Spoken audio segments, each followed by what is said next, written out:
행위노트 시간에 돌아왔습니다. 오늘 행위노트 제목은 불평하고 싶다면 불평 자격증부터 따라 이렇게 정했는데 불평 자격증이라는 말 들어보신 적 있습니까? 제가 만들었습니다. 불평하려면 불평할 수 있는 자격이 있어야 된다 이런 생각이 좀 들더라고요. 그래서 불평 자격증이라는 용어를 만들어 봤습니다. 여러분 제가 이런 얘기를 한 적이 있어요. 아내한테 여보 나는 자동차를 3대를 가지고 싶어. 세단은 벤츠, RV4는 BMW, 이게 X6일 겁니다 아마. 그리고 스포츠카는 국산차인데 제네시스 쿠페.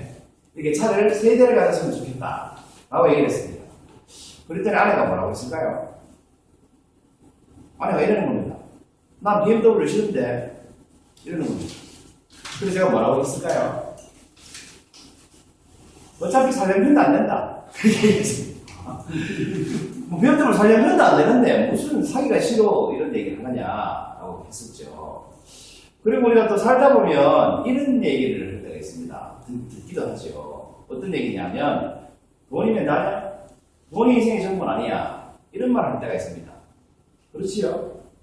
자 그렇다면 여러분 이런 말을 하는 사람은 다음 중 누구겠습니까? 누가 이런 말을 제일 많이 하겠습니까? 돈이 인생의 전부는 아니야. 1번 돈이 많은 사람, 2번 돈이 적당히 있는 사람, 3번 돈이 없는 사람.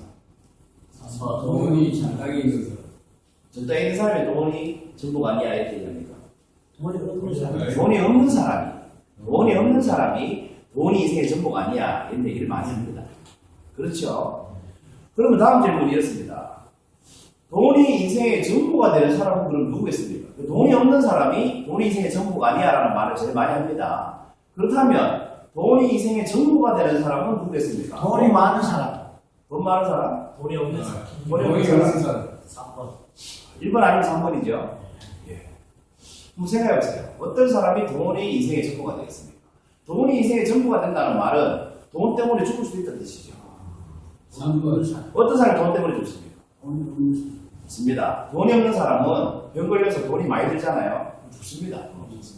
돈이 인생의 전부가 돼요. 돈이 많은 사람은 돈이 많기 때문에 돈 때문에 인생의 전부가 되지 않습니다. 아무런 문제가 되지 않습니다. 그렇지요? 예. 그래서 제가 두 가지 얘기를 말씀드렸는데 난 BMW 싫어. 살려면 편도 안 되면서.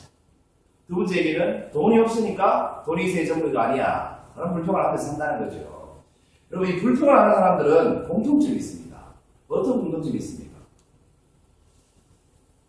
하려면 편이 안 되거나 행동하지 않거나 할 수 있는 힘이 없거나 그렇게 실천하지 않거나 그렇습니다. 여러분 언제나 자주 나오지 않는 분이 자주 못 나오는 핑계가 많습니다. 어떤 모임에 가보면 언제나 매주 나오시는 분이 안 나오는 핑계는 없습니다. 제가 어떤 단체를 이렇게 운영을 해보거나 참석을 해보면 매주 내가 화요일에 하면 나올 수 있는데 아니면 매월 셋째 주 하면 나올 수 있는데 라고 말하는 사람들이 꼭 있습니다. 그래서 그 사람들 나오게 하려고 셋째 주로 바꿔놓으면 그 사람들은 여전히 안 나옵니다. 그런데 매월 둘째 주에 해도 여전히 나오는 사람은 나오고 셋째 주에 해도 여전히 나오는 사람은 나옵니다.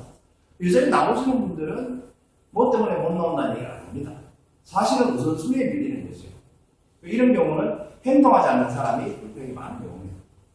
그래서 여러분 이 불평도 하고 싶다면 불평할 수 있는 자격이 있어야 된다는 거죠. 이 자격증은 두 가지 요건을 꼭 필요로 한다고 생각합니다. 그럼 뭐겠습니까?